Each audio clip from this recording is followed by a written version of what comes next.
इसे समझाने बैठे, अरे जाओ जाओ अपना काम करो। गंदी बात, पानी को गंदा करना गंदी बात, गंदी बात, पानी को गंदा करना गंदी बात, गंदी बात, पानी को गंदा करना गंदी बात। To the people that please save the environment for your future generation, for yourself, for the further generation.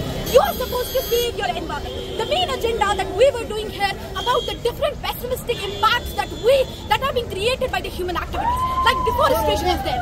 We do the deforestation for human activities, and that deforestation leads to a bad impact. So it's a request to all the people of the society: please save the environment, save your future, think about the future generations. Thank you.